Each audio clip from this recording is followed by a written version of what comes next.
Hello, and here we are with the new train layout. Got the table built, put the background, the grass mat on the table, and I laid out track 1.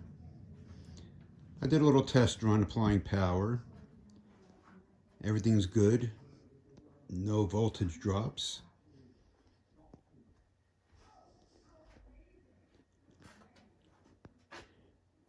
Just a little more preparation and I'll screw the track down and I'll start with track 2. But so far, so good.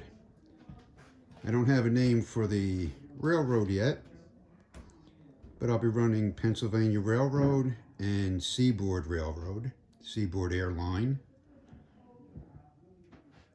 And that's it for today.